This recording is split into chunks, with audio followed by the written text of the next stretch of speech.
So let's get started.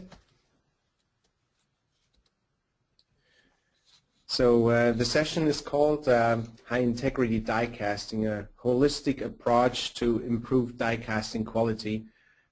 We thought we'd call it like that because many times I was asked, is there one patent that covers structural die casting or high integrity die when we used to sell high Q cast, and actually not one patent. You could not file one patent covering how to do it. It's as the title here says, it's really a holistic approach, just doing using the right alloys, the right processes, and doing everything the right way. So we're going to cover in this session the aluminum content in automotive, which represents the opportunity for die casters. Then the requirements for high integrity die casting, the success factors. We go into a little more details about alloys and tempers, heat treatments, and then the products and services that we offer for you, and we'll finish up with a summary and questions and answers. So why would you invest in aluminum die casting technologies? Well, first of all, the aluminum use in automotive is continuing to grow, and actually quite significantly. That's done to reduce weight and improve fuel economy.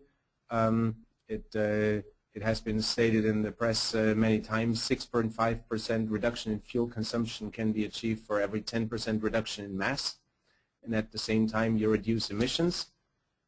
There's a lot of political or regulatory as well as social and consumer pressure all over the world. In North America, I'm sure everybody has heard about the CAFE standards that regulate the corporate average fuel economy. And the only way to get there is, well, to get the weight down, among other things, of course. Now, high-pressure die castings offer a lot of advantages over other processes if the right technologies and alloys are applied, because as you all know, we can offer very thin wall, very intricate parts, large surface, very high freezing rate, which gives a very good grain structure. So in theory, we have all the right ingredients to produce wonderful structural parts. So let's see what we need to do to get there. Before we start with the technical content, I'm sure most of you have seen the famous Ducker studies, and Dick Schultz put them together and showed that right now we're at about 343 pounds per light vehicle in North America, and that is supposed to grow to about 400 pounds by 2015. And if we look out a little further, by 2025, we're supposed to hit 550 pounds per light vehicle. Now, we've gone up there, as you can see, in kind of waves. First, the heat exchangers switched from copper to aluminum, and then the wheels were attacked, because wheels, of course, are an ideal target for weight reduction. They're both unsprung and rotating mass. And then the heads and blocks, the engine was attacked, because that, of course, brings the big imbalance in a car, because it sits in the front usually. Right now we see a big trend with hoods being added to that, but the big untapped potential really is in the body in white, the car body structure itself, as well as in doors and other closures. Most of the high-pressure die castings so far are concentrated in 3 vehicle systems. We know them very well: the transmissions and driveline, big transmission cases, etc. Then, of course, the engine itself, with engine blocks and smaller parts like oil pans, cylinder head covers, and so on, and to some extent in heat exchangers.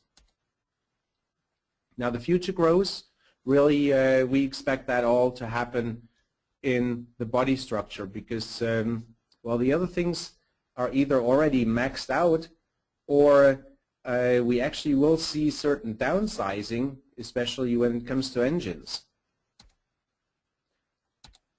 So new applications like heat-treatable structural aluminum parts will actually see the largest growth in the market. That will mainly be in automotive, but we will also see it in other industries like in motorbikes or recreational vehicles. Those parts are definitely higher value added and hopefully also higher margin, and they will offer a clear competitive distinction for any die caster. Usually OEMs are looking for die casters rather close by and certainly not offshore. This is already a substantial growth opportunity that's happening in Europe, to some extent Japan as well, and we clearly see it coming over to North America. This picture from Shiloh just shows a little bit the different parts that can be made in high pressure die casting in the car body structure. I think most of you are familiar with the shock tower that originally Contec made for the BMW X5, and then Albany Chicago took that over, which is now Shiloh. Then we have A pillars, B pillars, all sorts of brackets or nodes for the space frame, inner door panels, and so on. All these structural castings are used for replacing typically heavier materials, often steel, but also aluminum assemblies, often stampings, or any high-cost materials and processes. Very often weldments, and they're used to get lower weight because you can get thinner walls with die casting than with any other casting process, which will lead to increased fuel economy. You get performance increases. That's especially true when it comes to fatigue, because the high freezing rate and the skin effect of die castings can hardly be beat by other casting processes. It's also used for pressure tight hydraulics and other components that we will see in just a minute. Now just two examples of part integration. If we look at the Audi A8, the first Audi A8 B-pillar, which was made out of 8 different components, die-cast part extrusions and sheet, with a total of over 9 pounds. And 6 years later in production was the Audi A2 B-pillar, one single part, same size, but only 5 pounds, and it was one high-integrity, high-pressure die casting. Another example that most of you, I'm sure, know is the BMW X5 shock tower, and there the original version was actually 5 welded steel stampings. You can't compare it one-to-one, but overall you can say that if a similar part had to be made in steel, it would be certainly a lot heavier, and we think it's about 40% of weight saving that you can typically get by switching to structural die casting made in aluminum. It typically starts out in really high-end vehicles, and some of you probably remember earlier presentations from Daimler were on the SLS, the AMG supercar roadster, and in the meantime, here's the example of the regular SL Roadster, but most of you probably already heard that it has now gone all the way down even to the C-Class, and the next C-Class that's launched, I believe next year, will have 7 or 8 structural die castings made by Bocar in Mexico. So if we look at the body structure here, we see it's of course not going to be just die castings, it's going to be a mix, but the SL has actually 44% of the car body structure made out of castings, most of them die castings. The rest is aluminum extrusion profiles and some sheet material, stamped sheet, where you need really high strength, you do need high strength steel and a few other materials. Now if you look at the castings, as I said, the majority is structural die castings. We have 34 high vacuum, high pressure die casting parts here in red, and in orange you can see 2 low pressure die cast parts. Those are very big and very complicated with internal cores.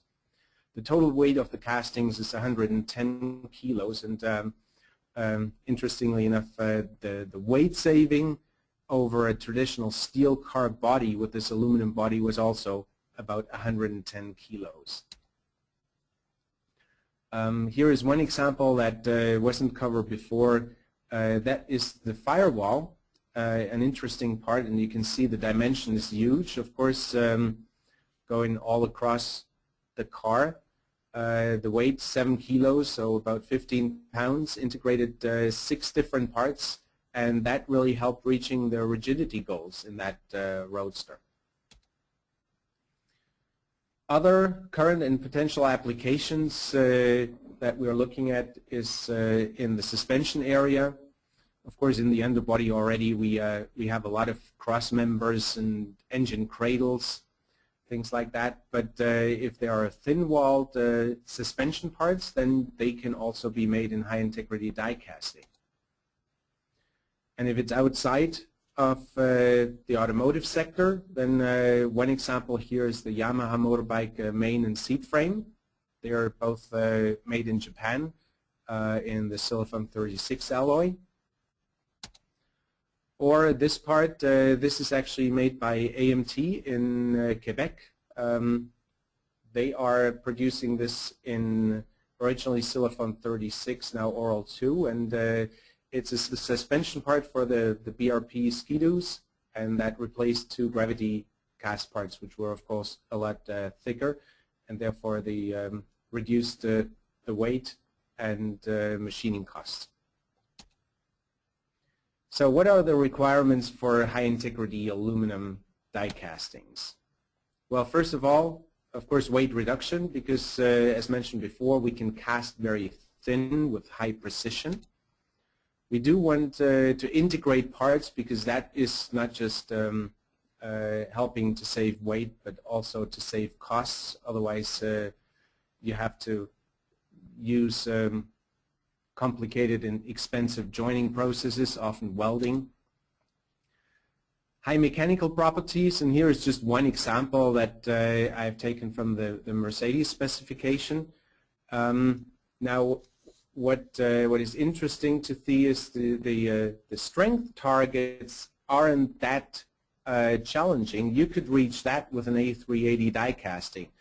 The tricky thing is really how do I get 10% and more elongation that is necessary for the crash behavior, or in order to be able to rivet the part. Now, of course, we all know that crash behavior in a high-speed impact can't really be measured with a very low-speed tensile test. So therefore, at least a certain bending test, which is very common with cheat applications, is typically used here. But ideally, OEMs do real crash tests with these parts. So crash performance is, of course, a big requirement. Then, of course, corrosion resistance in the car body structure. Very often they have to be weldable, and they have to be heat treatable. And anyone who has put a die casting into a heat treatment furnace knows that the big challenge here is blisters. Then that leads to surface defects, but the surface quality in general is a big requirement, especially in the joining or contact surfaces. The parts have to be distortion-free with very tight tolerances. That is one reason why we don't want to do die casting for these parts. Some have to be pressure tight, etc. Now, when we look at crash relevant parts, another example outside of the automotive sector is here from Mercury Marine. And what they do is basically their kind of crash test is called a log test, which means they have to drive a boat over a log in a river, and the engine has to survive and not swing into the inside of the boat and kill people. So traditionally, high iron, their so-called XK60 360 alloy was used, and they could just barely pass a 30 miles per hour log test. And by developing and then switching to their proprietary Mercalloy 367 in this case, they actually managed to save this casting beyond the log test. It did not split completely, not break completely, and this is actually now after a 60 miles per hour log test. So a huge improvement in terms of crash performance. So what are the typical die casting defects? Why do we get kind of lousy properties in standard die casting when it comes to elongation and crash performance? Well, first of all, we all know gas porosity, and that can come from many different factors. It can be the hydrogen in the metal. It can be gas inclusions during turbulent filling. It can come from the lubricant, from many sources. Shrinkage porosity, we all know that. When we try to feed a thicker section through a thinner section, or anytime we have a thicker section, we risk that. Then, of course, oxide inclusions, which will often lead to shrinkage porosity because that's where the materials just don't bond together anymore. These oxide inclusions simply come whenever the oxide surface from the melt was folded over, and these folded oxide films got washed into our melt and then end up in the part. And then, of course, sludge particles, and I'll get back on the sludge particles a little later. They are intermetallic compounds, mainly iron, manganese, sometimes chrome in there, and they will be stress risers later on and lead to failure of the parts. So what are the factors affecting die casting quality? We have to start with alloy. So it's all about alloy composition and the impurities in the chemistry. The metal quality, and here we talk about oxides, so how we treat the metal. Hydrogen content. Hydrogen is the only gas that's soluble in liquid aluminum, but not when it's frozen. So if we have any hydrogen in our melt, later on it will end up as bubbles. Then the already mentioned sludge, dross, and all sorts of other inclusions. The metal temperature shouldn't be too high and certainly not too low. The metal treatment, the transfer, and ultimately the delivery to the shot sleeve. Then the die casting machine, which size, type, equipment, clamp pattern, the shot end, pressure, closed loop control, and so on. The monitoring and control system of the die casting machine for all critical process parameters, full machine diagnostic, and of course ideally we want to have a graphical user interface and provide SPC data. The shot tooling, cold chamber, we want to have proper size, internal temperature control, etc. The shot tip, plunger loop, the type and its application, and the die casting dies, gating design, overflow design, and we'll talk a lot more about that. The part design itself, wall thicknesses and changes, as mentioned before. The die temperature, the lubricant type and application and its efficiency. The vacuum system, which type, which level, how much cavity pressure is acceptable, how do I control it. Part extraction and quench system. And of course the trimming and heat treatment and any other subsequent process steps.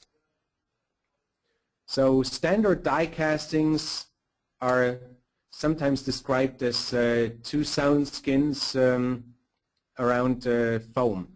And when we look at this part, whenever it gets too thick, we always run into this problem that we get all sorts of porosity inside, while the skin is actually perfectly sound, and even the body is pretty good. Therefore, what we want to apply is vacuum, and not just standard vacuum, but really high vacuum. And it's of course not just about the vacuum, it's also about doing, as mentioned before, everything else right. So what are the success factors? As mentioned before, it's a holistic approach. You have to do everything right, start with right die design, do the simulation, right gating system, use the right chemistry, use the right melt treatment, vacuum, lubricants, the chemistry, the application, how much, humidity monitoring, and so on. So you have to go through the entire process chain, and we'll actually have a little bit of a look into the process chain in the next couple of slides. I can't go into all the details because I have probably 2-3 hours of presentation material on every single block here, but at least we get a little bit of a glance into this. High quality alloys, we move that to the back. We'll come back to this later on. We'll start off with melting and melt treatment, and typically then we do a composition check and adjustment, proper melt treatment and transfer, do a density check, then the high integrity casting and trimming itself. After that, depending on the requirements, you might see X-ray malleability, crack inspection, and then I say here low distortion heat treatment, because these very large surface, thin-walled, dangly parts, they distort pretty well when you put them into a typical water quench. So you have to work with precision air quench when you come out of the solution heat treatment. After that, you have your properties. So you do your tensile test or bending test. You do a blister check, because heat treatment is also a very good testing method to see how sound your casting quality is. Any bubbles will now have blistered up. Then you might have to do some straightening. Then size tolerance check, dimensional check after machining, and then it usually gets sent out, and any surface coating is typically done right before the parts get assembled. Now, if we start looking at melting, melt treatment, and transfer, what we want to pay attention to is oxides. Any aluminum, especially when it's liquid, will build an oxide film very quickly on the surface, and that is fine as long as we don't fold the oxide layer into our part. So this is something we have to avoid. Hydrogen, as I said, hydrogen is the only gas that's soluble in liquid aluminum, but will then bubble out as soon as the metal freezes. Sludge is a big problem, and most of you are probably familiar with the sludge factor. It's 1 times iron plus 2 times the manganese plus 3 times chromium. I mention that here because when we talk about high integrity die castings, we lower the iron content. As we've seen before, typical die casting alloys 1.3% iron. So you can already see that gets you pretty high on that curve here in terms of sludge factor, plus 2 times the manganese. And for high integrity die castings, we actually replace iron with manganese. So manganese is twice as harmful for our sludge factor as iron is, and therefore we have to really watch out with our chemistry so we don't create a big sludge problem. Then of course dross and any other inclusions that come from our melting and melt transfer stream. So what we need to do is proper temperature control of the melt. Never overheat it, and don't let it go too low, because otherwise we get into the sludge problem.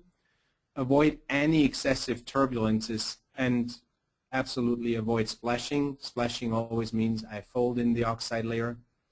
Do proper degassing, fluxing, filtering, and settling. Very often people think that if I can't fill my die, I just need to increase my melt temperature. And yes, that helps, but sometimes actually looking at a filter helps a lot more. If we look at filtered metal versus unfiltered metal, the filter is actually worth 100 degrees C, so over 200 degrees F. So that would do really wonders if I don't have to overheat my metal that much. If we talk about degassing, that is removal of the hydrogen from molten aluminum, and this is typically done with nitrogen or argon.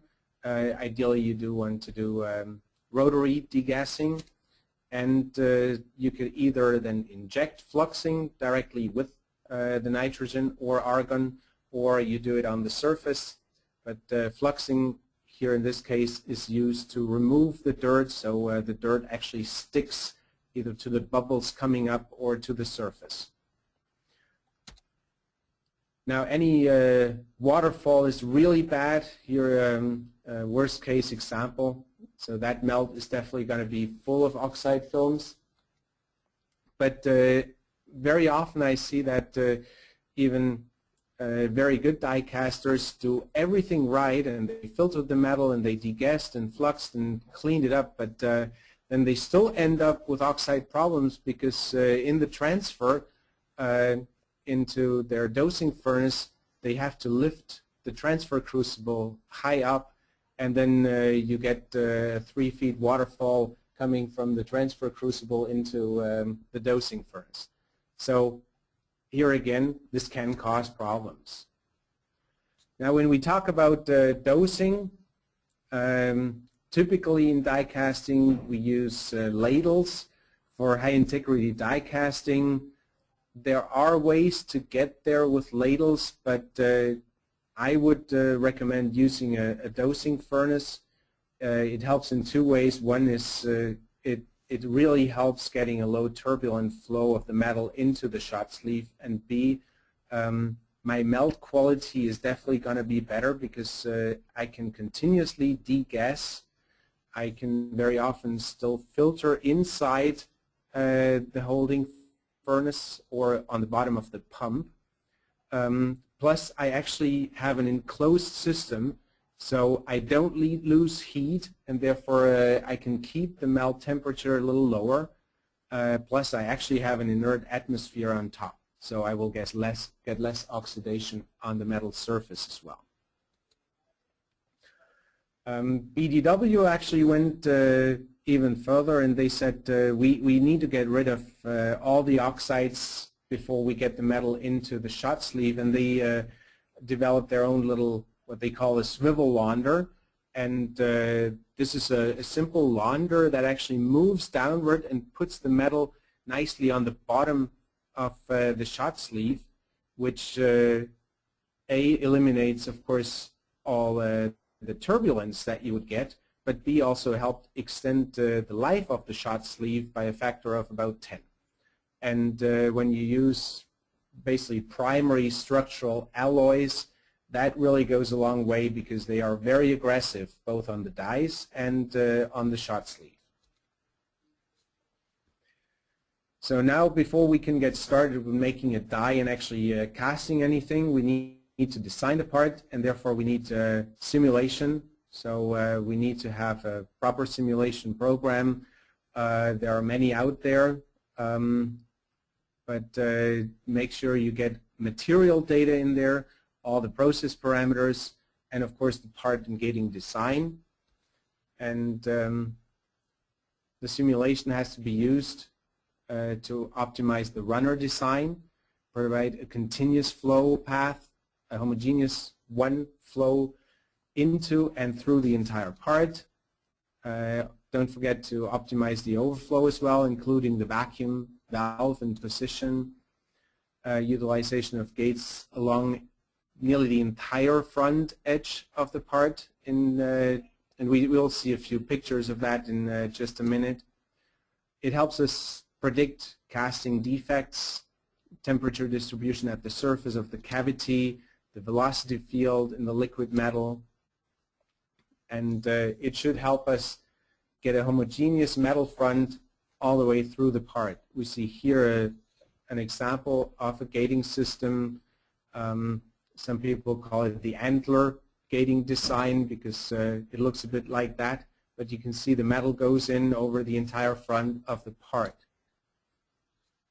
So with the simulation, you optimize your metal flows. Here in this case, in the first simulation we saw we had a metal front coming in here and another metal front coming in here, and these two metal fronts would come together and lock in air and dirt, because any metal front will push ahead all the dirt that's left in the cavity. That's why we want a homogeneous flow all the way through and push all the dirt into the overflows.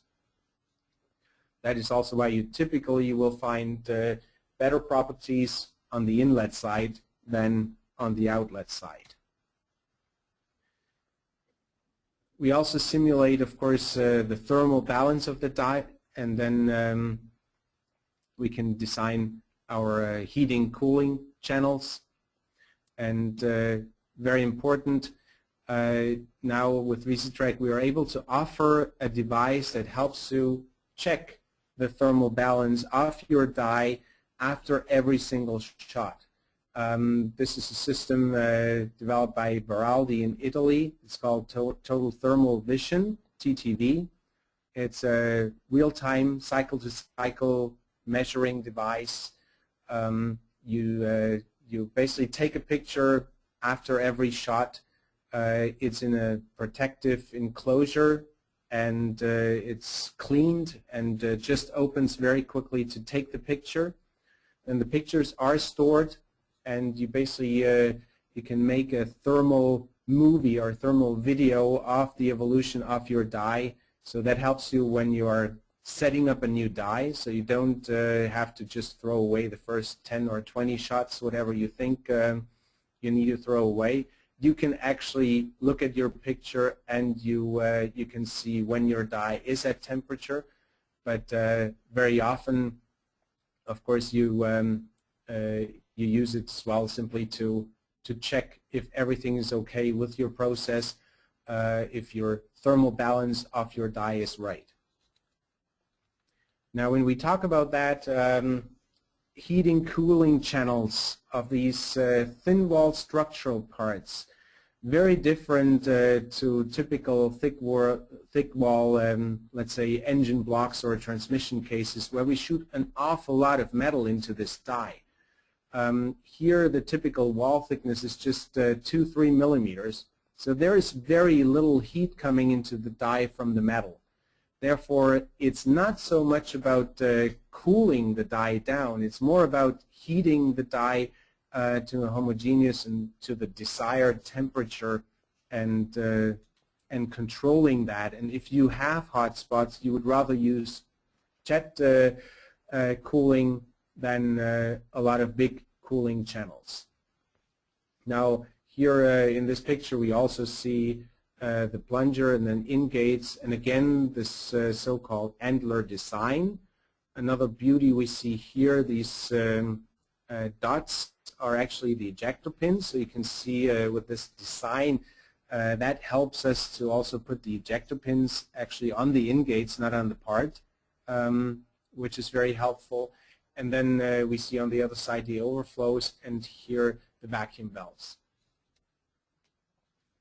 Talking about vacuum, of course we are using very high vacuum here, so sealing of the die is very important, and sealing every part of the process that could suck air from the outside in, which means of course also the shot chamber.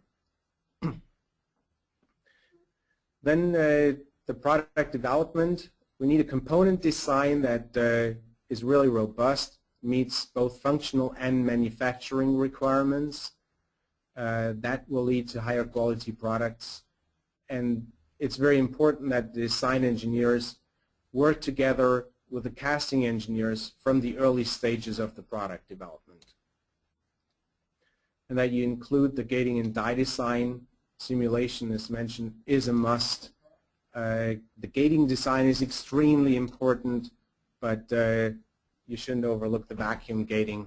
That is very important too. Now when we have the process set up and we have our die, now we have to make sure the process works. So we need advanced process controls and monitoring system, ideally a real-time adjustable control system, closed loop. So shot control in order to reduce air entrapment during the shot phase. I got a few more slides on that in just a minute.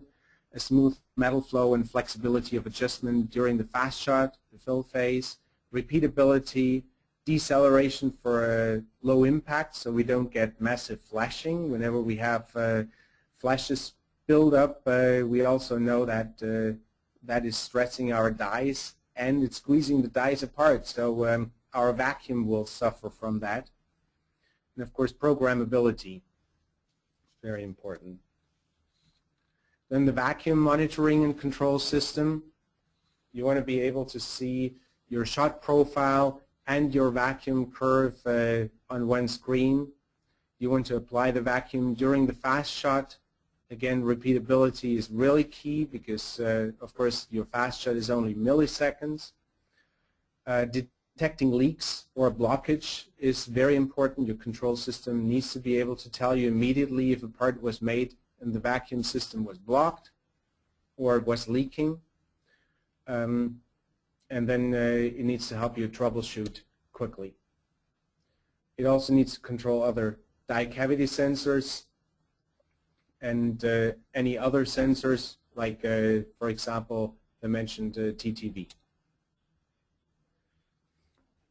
So you want to monitor all the key variables, shot end hydraulics, position, velocity, pressure, the vacuum as mentioned, derive key process parameters.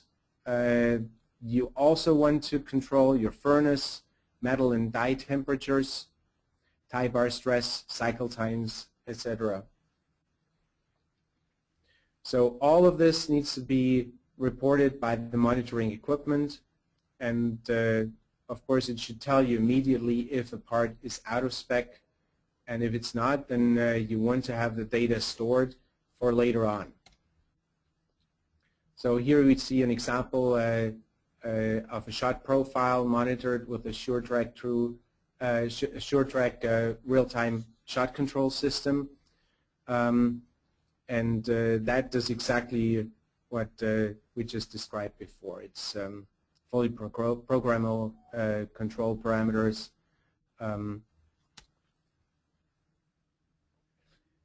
And when we use these monitoring methods, some die casters, I know they use basically just a portable monitoring system.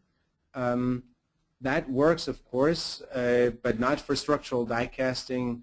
If you want to do high integrity structural die casting, you need full-time monitoring on every machine 24/7. So you will detect immediately any machine problems, and it tells you where the problem is, and you can find the solution from real data. It will help automatically segregate suspect and startup castings, and if you have this permanently installed, of course, then that means you can hide the cabling and the sensors and shield them from the environment, so they will live a lot longer and need less maintenance. Now if we look at plant-wide monitoring systems, so we have die casting machine 1, 2, whatever you have in the plant, it all feeds the data into network system. It gets backed up automatically. It can be viewed from remote workstations, now even from tablets from home. So you can see at a glance if all your machines are up and running and everything's fine. And very important for structural die casting, it's all stored and every part gets a unique ID, typically a 2D barcode and a human readable code. So basically you're creating like little Swiss watches here, because behind every part you want to record all the history of how it's made, the chemistry, temperatures, speeds, everything. That is basically your life insurance, because with crash sensitive parts you can't crash them. So you can't really test everything with these parts. So you have to rely on your process. So you want to make sure that all your process parameters were exactly where they're supposed to be. We talked about that slow shot, the fill phase, and I'm sure you are familiar with this. What you want to have is not too slow, like on the left side, where the metal front actually then comes back. Not too fast, where we build a wave and then fold in the oxide layer again and end up, in both cases, with a lot of bubbles in the melt that will end up as porosity in the part. What we want is completely controllable linear ramp up of the slow shot, and therefore a nice metal front running in front of the plunger. Now that is especially important if we look at vacuum die casting, like in structural die casting. Nowadays, very important, we want to have the two-stage vacuum system. We have one vacuum on top of the die, like we've always had, but an additional vacuum line coming into the shot sleeve, so we evacuate from the very beginning. As I mentioned before, at the end of the fast shot, it's very important that we don't get a whole lot of flashes, because the flashes will ruin our die, and especially they will ruin the vacuum. So Visi-Trak offers the so-called soft shot technology that helps decelerate in the end, and hence improve the vacuum and generate less wear and tear on the shot end, the clamp, and the dies. Now, in order to be able to monitor and control, you first of all need to have proper sensors. Visi-Trak offers this contact-free sensor, and it's mounted either directly here on the rod or on an extra rod, and it's chrome coated and grooved. It's very fine, very precise. You get a very good resolution, and actually the faster the rod moves, the more grooves are passing by the sensor, so the more data points you actually get. So it's a very easy to install and operate system, and proven since over 25 years. It works really well. Now, very important, of course, is if we can monitor it, it's one thing, but the machine needs to be capable of doing precise slow shot speed ramp-ups, and then high flow rates for a very fast acceleration and deceleration and all that. So what we need is servo throttling valves, not the older technology, typical binary valves. That is very important, and Visi-Trak offers packages to retrofit existing machines, and there was an article in the Die Casting Engineer not long ago where a case study was shown removing a binary 2 shot valve and the manifold block and replacing it by a two-way Olmsted valve, and it was described what it did, which is very impressive. I can only recommend you can get the article if you want. Just send us an email and we'll send you a copy. Now, of course, you want to be able to see the results of all your monitoring and control efforts immediately. And the latest product we're bringing to the market is the Total Track. the HMI, and now you can really see it on your screen, everything that is going on your die casting machine and around. And it helps you to easily set up and restore any saved jobs. So you basically just type in the part number, and the Total Track takes control, and it pulls out all the saved data, whether it's from the reciprocator, the ladle, anything you want, the entire machine setup. So it helps to quickly change dies and to produce new parts, and you don't have to mess around with programming everything new. And of course, what's very important here is we see all the parameters. It's easily available for the operator or for anybody in the office to look at it. So when we then talk about lubricants, and we mentioned that before, they are a big source of problems in structural die castings. So there are a lot of things to watch out for, but the main thing is never have too much of it, and you need to apply it properly. Both the plunger lubricant and the die lubricant, of course. There isn't just one lubricant that's the best and the only one that works. You will find different technologies and strategies to do that, but it's a very important aspect that needs to be taken into account. Otherwise, it easily destroys your vacuum. Vacuum, we find vacuum die casting very often with anything between 20 and 300 millibar of remaining die pressure. It's used to reduce the cavity gases from the shot sleeve and the die, so we reduce the porosity level and therefore scrap. But very important in structural die casting, we need the vacuum to actually fill these parts with these very thin walls. Otherwise, we could simply not fill such a B-pillar or a shock tower. So the high vacuum die casting processes need to be able to actually keep the vacuum level below 50 millibar in the cavity, which means you want to run your system probably down to about 20 millibar to make sure you actually end up with 50 millibar in the cavity. And as I said, you want to have a two-stage vacuum system where you pull vacuum both in the shot sleeve and at the top of your die prior to injection. And keep it during basically the entire shot, at least halfway through your fast shot as well.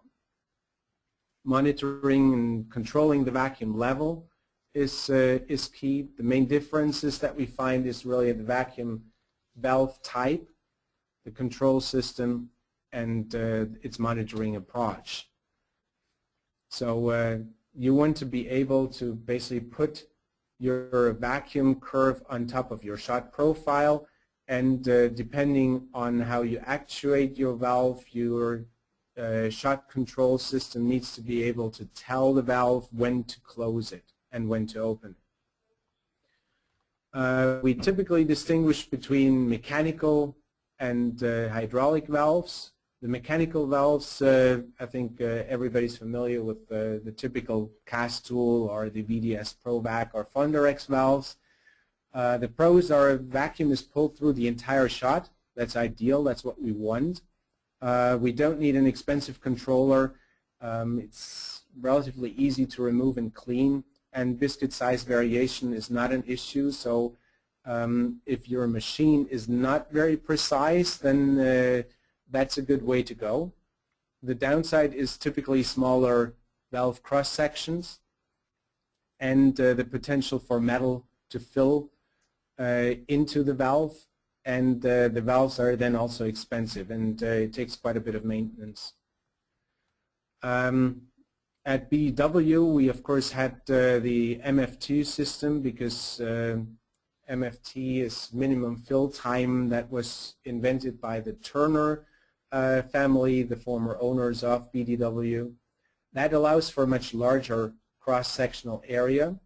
It does not rely on the metal front to close the valve, so you won't have metal shooting into it as long as your machine is properly under control and your control system tells the vacuum valve when to close exactly. So if you do it right, you will have a lot less downtime. But as I said, it requires a much better control system, and it's more challenging to draw vacuum through the entire fast shot. And it does not account for biscuit size variation. Now, a lot of people say, well, why can't I use my traditional chill vent approach? Well, I guess you could.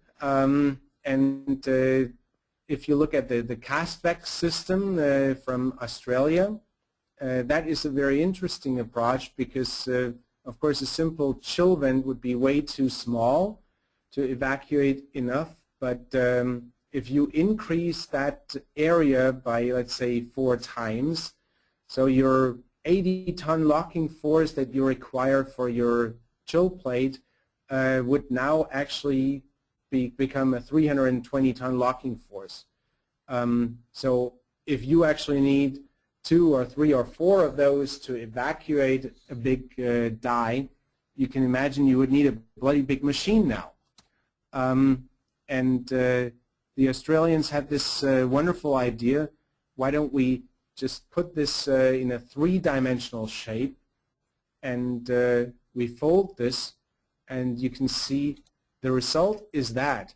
It's actually basically a valve that is the size of a typical von der Rex valve, but it's the traditional simple chill block technology.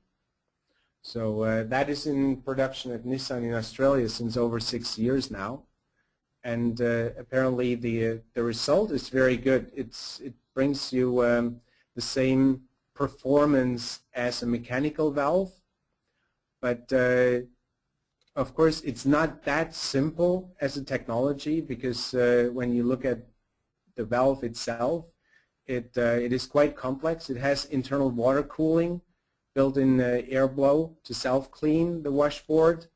It even has built-in spring-loaded ejector pins, so that makes sure that your part won't stick into the washboard because it's curved, of course. But this is certainly another interesting approach to look at. Now, vacuum and moisture, we know that is certainly not compatible. And a lot of moisture either comes from the air, so make sure the air moisture is low around the die casting machine, but most of it will definitely come from the lubricant. So what you have to make sure is that you use a micro spray and disperse it fine on the surface and make sure it actually will evaporate before you close the die. And then we had it before, a proper identification of each part when it comes out is important. You can very often see this now on all the structural parts for sure.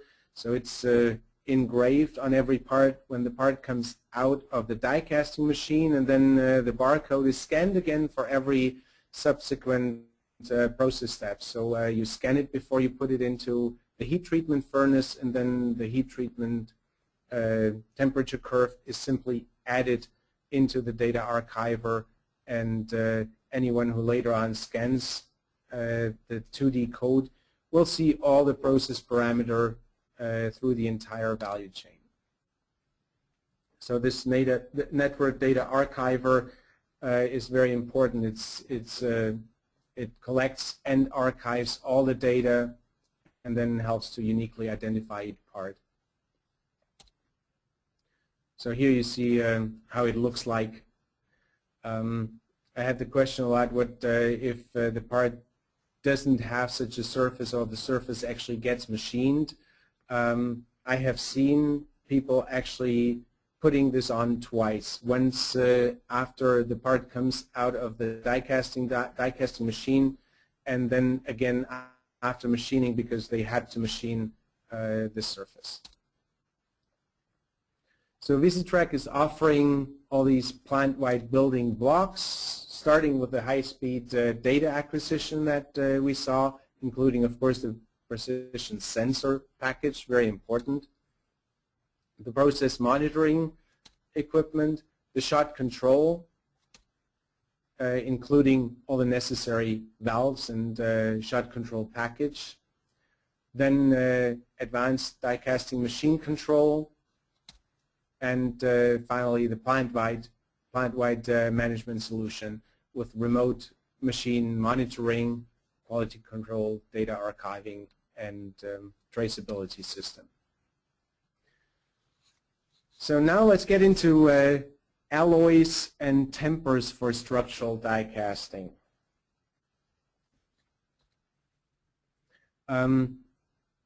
Those of you who are members of NATCA and get the die casting engineer, I had an article on that subject in the May edition of this year. If you're interested and you would like to get a copy, you can either get it from NATCA or you send me an email. Then you will get a lot more information I can cover in a few minutes here. All these high-integrity die-casting alloys have a few things in common. One of them, they're all low in iron, and I'll show you a few pictures later on what iron actually does. It creates big platelets that destroy our properties. So therefore, typically these alloys replace iron that's used for beating the die soldering with manganese, which does the same job without damaging our properties so much.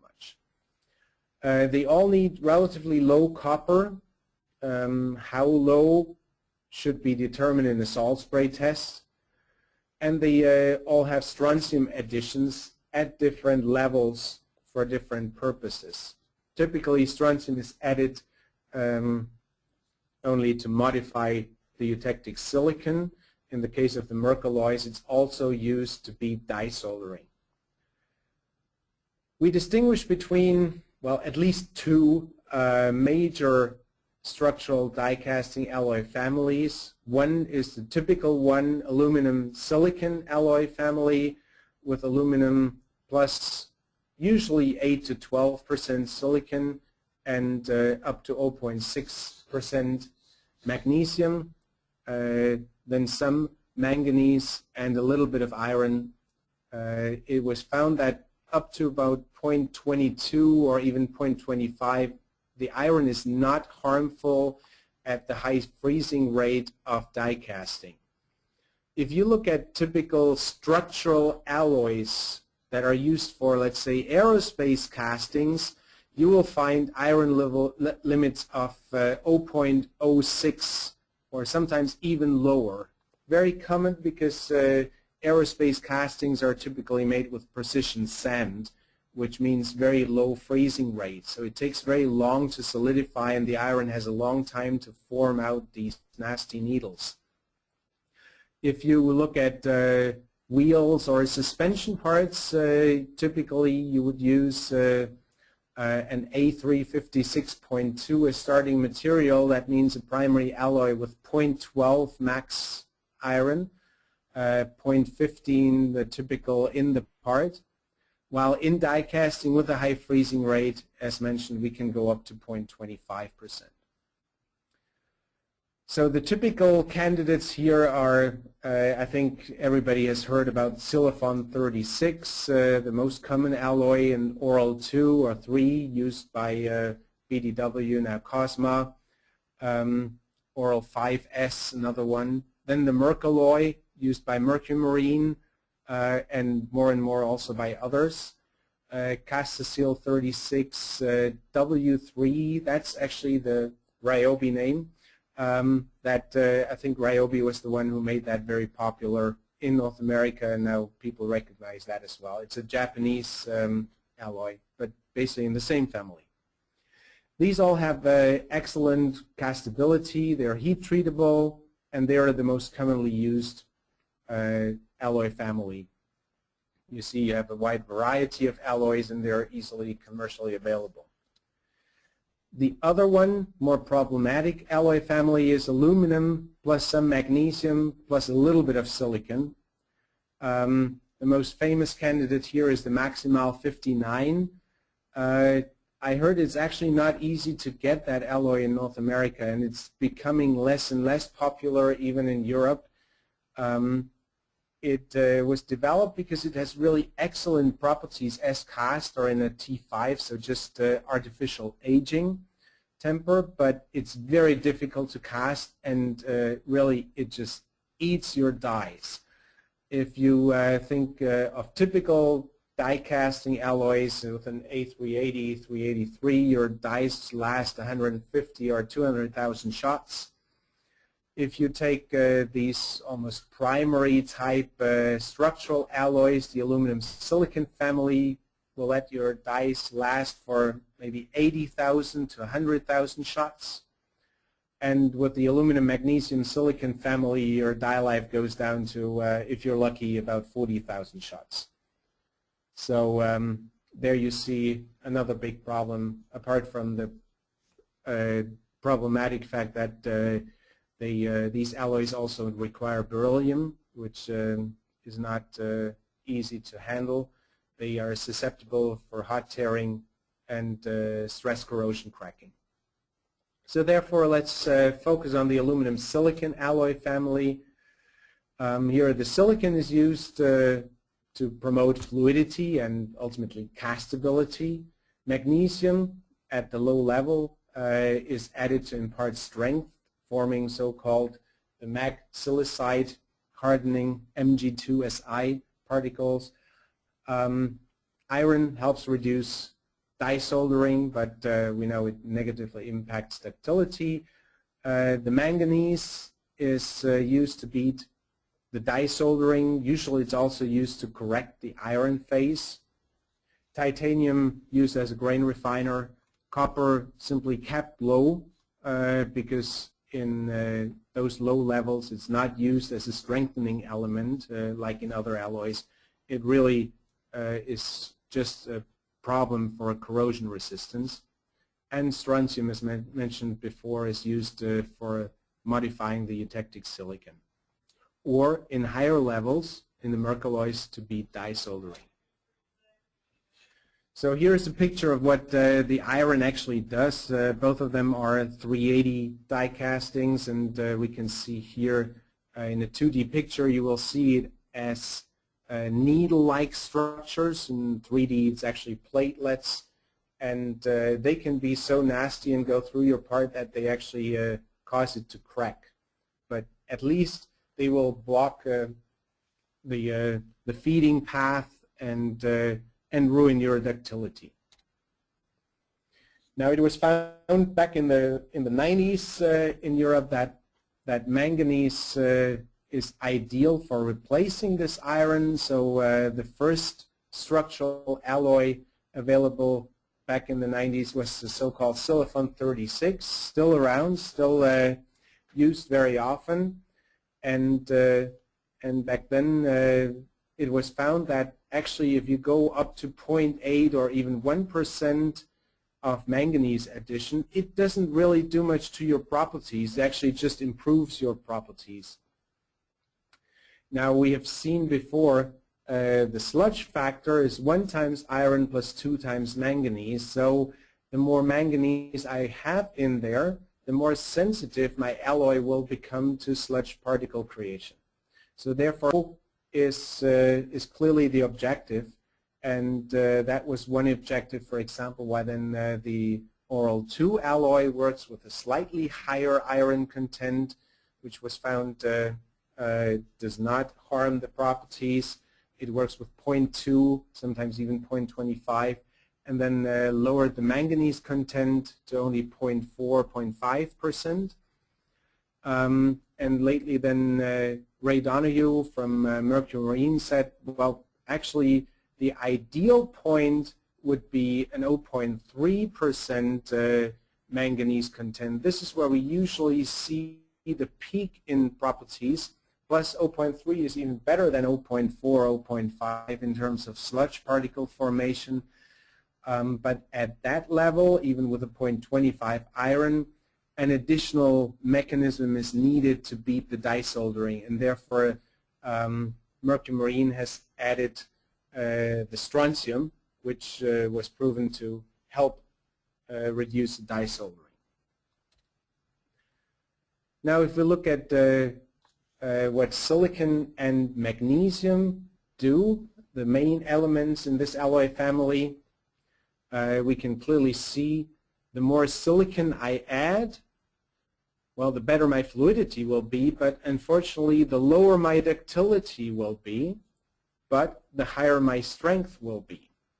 Now, you won't determine your silicon level based on the strength and ductility you want to get. That might be taken into account, but mainly you want to determine the silicon level looking at the castability and fluidity in the alloy that you will need, and then adjust it with a magnesium content. And you see the blue line is 0 magnesium, and then I add magnesium, and the more magnesium I add, the more max silicide hardening I will get, which means the lower my ductility will be, but the higher my strength.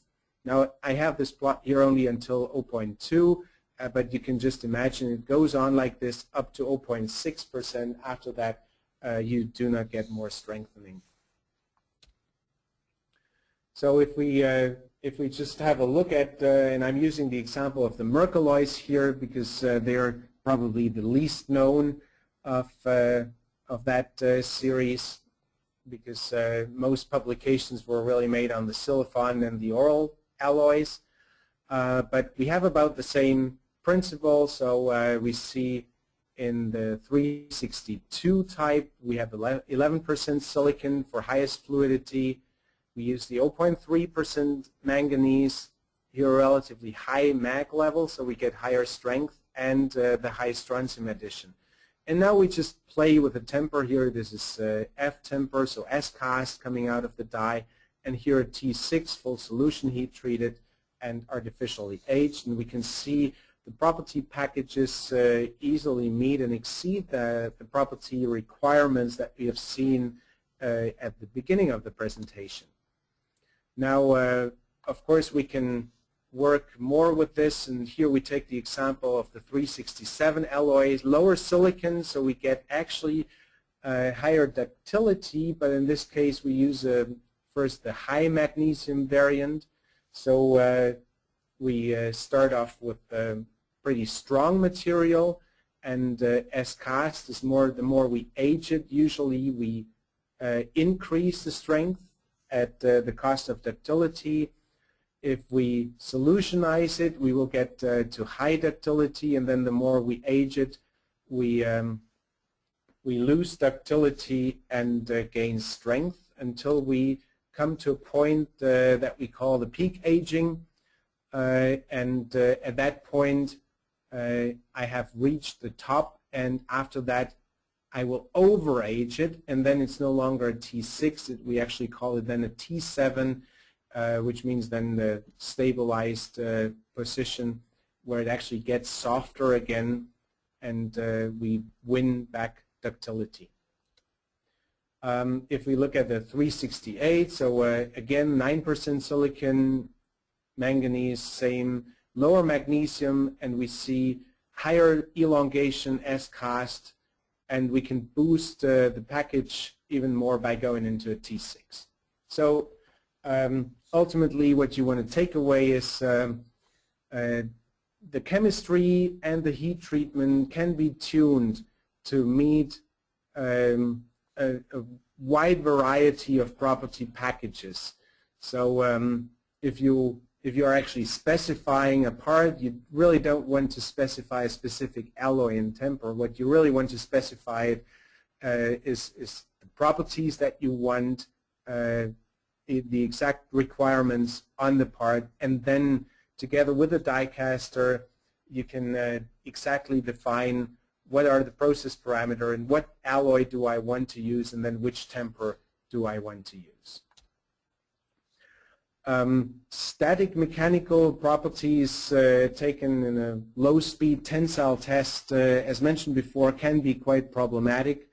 Here, these were tests conducted in Europe by Picheny, actually more than 10 years ago, and they said, well, let's compare it in real crush tests or crash tests, and they had alloys with relatively similar static mechanical properties, but then if you crash them and you compare T7, as mentioned before, solution heat treated and overaged, and F condition just as cast, you will see the result is the heat treated parts survived the crash test. They were damaged, but still intact, while the S-cast parts, they were really scattered into many different parts.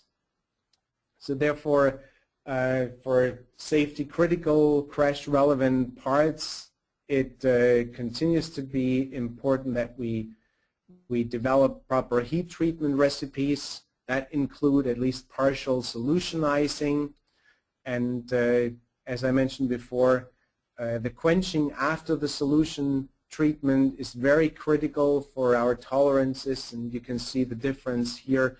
If we water quench such a part, thin-walled, large surface, it will just warp like hell, and if we precision air quench, we can keep very tight tolerances. Now the beauty of the high freezing rate in die casting, as we mentioned before, is not only the very fine grain structure that we get, but that also helps that we can really shorten the solution temperature. And Ray Donoghue wrote a very good paper on that subject, saying that in high pressure die cast parts you can actually reduce this holding time on the solution temperature to below 20 minutes. And that almost doesn't give blistering the time to form out. So he has done a lot of work in this area, but again, I don't want to go into too many details. If you're interested, I can send you the full paper, or we can have a separate discussion on heat treatment. I have a full training course actually just on that subject. So with this, we have about 15 minutes left, and let's get into products and services that we offer, and then go into the summary and at least have a few minutes for questions and answers. So what Visi-Trak offers is, per die casting machine, of course, all the process monitoring equipment that we described before, process control systems, the thermal monitoring, the total thermal vision system, any specifications supplied in order to make structural die casting, whether it's on metal treatment, alloy, heat treatment, and then all the way to production startup support and additional support on demand. So the services really are starting with alloy and process selection, optimization, sourcing, what is the ideal chemical composition of the alloy, guidelines for melting, melt treatment and transfer, and then the die casting process, improvement, optimization, etc. Casting simulation and optimization, the heat treatment for minimum distortion, temperatures, times, quenching, etc. Engineering support, die casting machine setup, heat treatment process, melting, project management, and all of that with a lot of training for engineers, operators, managers, and actually all the way to salespeople. And I've done that with a die caster that I actually gave training to the salespeople, so they were able to sell to their customers the advantages of well, offering high integrity die castings. So with that, we come to the summary. Traditional die casting processes, as we have seen, have difficulty achieving high integrity or low porosity castings, so therefore they were unsuitable for structural applications.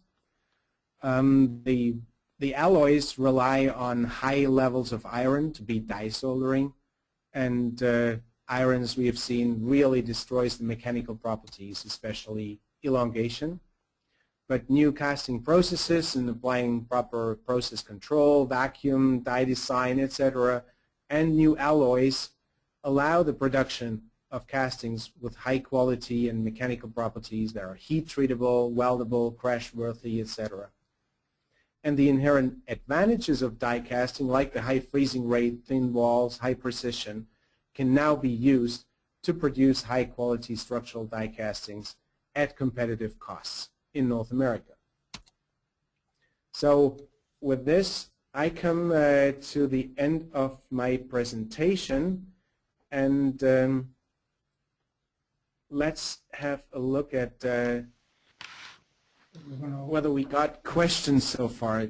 Jack, I have not followed any questions. Have we received questions already? I don't see any online. The only was whether there was a copy of this presentation available. And we already clarified, yes, we will make a copy of the presentation available to whomever wants it. So, but can we unmute so that someone could ask? Yeah. I have one question.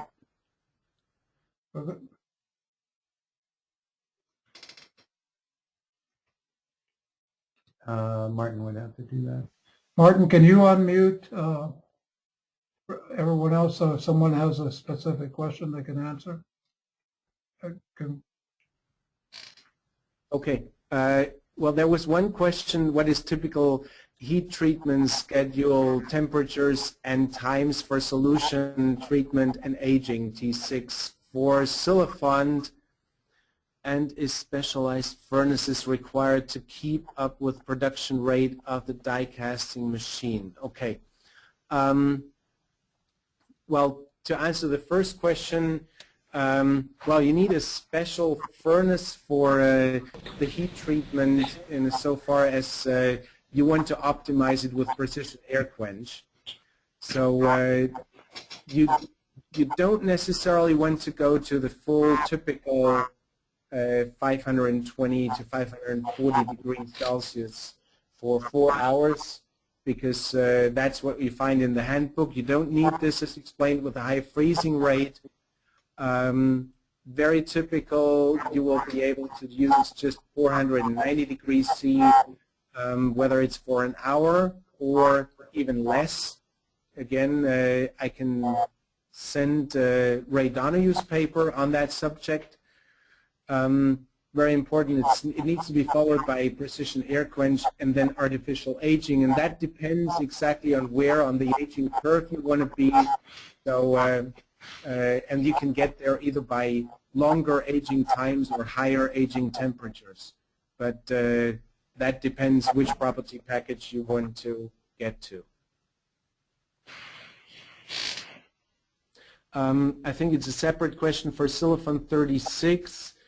Are specialized furnaces required to keep up with the production rate of the die casting machine? Well, you want to have a separate furnace for this, because if you think about it, your A380 that you typically cast contains about 3% copper. Now, if you want to use silicon 36, the copper maximum for corrosion resistance is 0.03. So you have 100 times more copper typically in your furnace than you would want when you cast silicon 36. So really, I mean, either you would need to do a fresh furnace lining, or you need to do a lot of cleaning and furnace washes to get that copper level low. So I would recommend definitely have a separate furnace, a separate stream for the primary alloys that you use. Keeping up with the production rate of the machine is typically not a problem, because I mean, as we've seen, these parts are thin-walled. They are not massive. It's easy for any dosing furnace to handle these parts. It's not like engine blocks where you have a lot of metal going in and a lot of metal being pushed through. What is meant by precision quenching? Precision quenching in this case means, actually I could go back to that slide that was not far back. Here we have this. In order to avoid warping of the part, distortion of the part, you want to come out of solution and quench it at a certain cooling rate that you want to keep constant all the way down, and you want to apply precision air. So you want to blow air onto the parts, not quench them in water so they actually get quenched from the bottom to the top, for example. That is meant by precision air quenching in this case.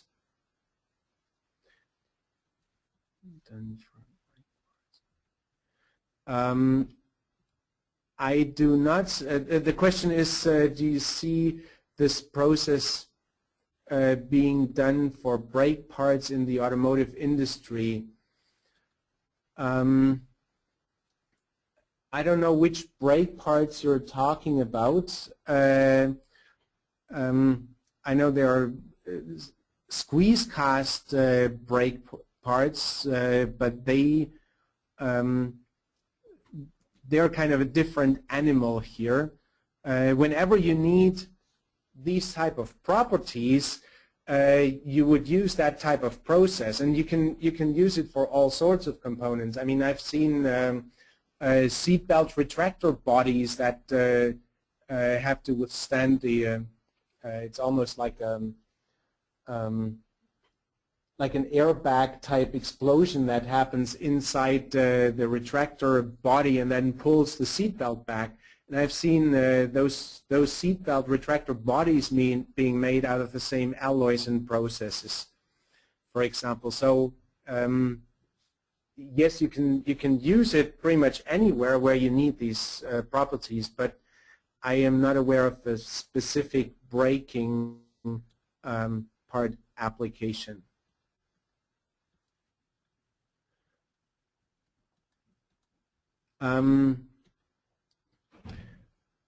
Jack, we have here one question. Does Visi-Trak offer a system to monitor humidity level in the die?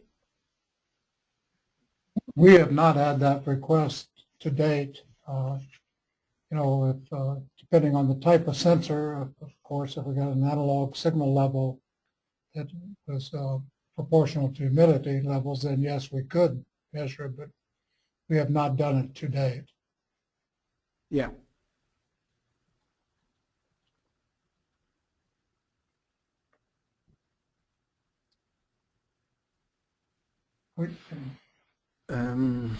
Oh gosh, explain the mechanics setup for precision air cooling. For example, would jet air cooling be used? You would have simple fans, but set up in a certain way. I think the person who sent the questions on the precision air quenching or air cooling could just email me, and then we can exchange a couple of emails on that subject. I've been working, for example, with Canon in Niagara Falls up in Canada with their precision air quench systems, and they were used at Contact initially. That furnace, I think, went to Tesla in the meantime, but Albany, Chicago, Shiloh has the same system. It's not rocket science. They have this available, and I'm sure they could easily send you an information package on it.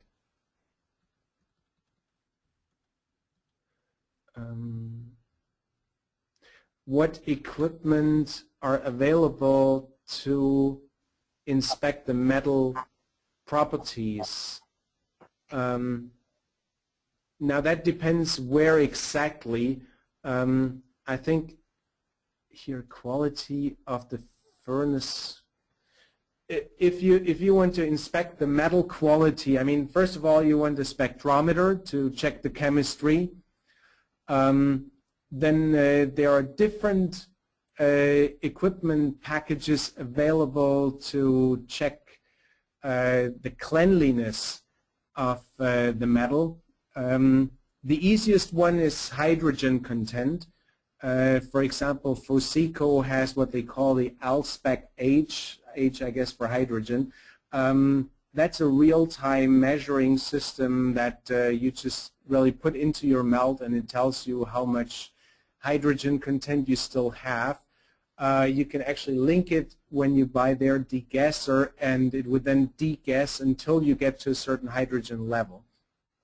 They're not the only ones who have things like that. There is a Japanese version, it's called the Voltester, I believe, which also measures hydrogen content and then also cleanliness of the metal.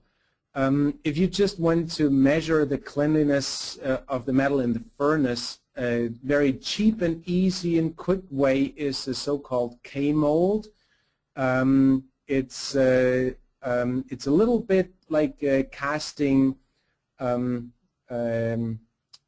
like a tablet of chocolate, you know, where you break then the single parts away, and you can then visually inspect the break surface and see if you can easily see inclusions or porosity there, or what you can see there. It's of course very subjective. It's not an objective way to calculate or analyze the quality of your melt, but it's definitely better than nothing. And Japanese companies very often require that even from their metal supplier. So that's an easy and quick way to check the quality of the metal. If the question was more referred to inspecting metal properties in the part, there of course that totally depends on what you're looking for. Very typical, of course, is the tensile test. Everybody does a tensile test. There are standards how to cut a tensile sample and then how to test it. The problem, of course, as explained before, is it's a slow-moving process, so it does not exactly tell you how the metal will behave or the part will behave in a fast-speed test. And it's unidimensional, so it's just tensile properties. I have seen different tensile specimens being developed that will actually deform. They have certain shapes that will then unfold and deform in a three-dimensional way when they're pulled. Or, as mentioned in the beginning, it is becoming more and more common to actually have a bending test. So like in sheet metal, you basically take a sample out and then put it either between rolls or in there is actually a standard how to bend it to a certain angle with a certain radius, and that way you see actually how the metal or the part behaves in a three-dimensional deformation. I hope that answered the question. And then, of course, you can do whatever test would be representative for what you want to do with the parts. So very often, if you want to weld the parts, well, then you might want to have a welding robot or some sort of installation that allows you to weld on the parts, so you can check whether weldability is given. Or if you rivet the parts, then take samples and actually punch a couple of self-piercing rivets into them and see if you can get cracks.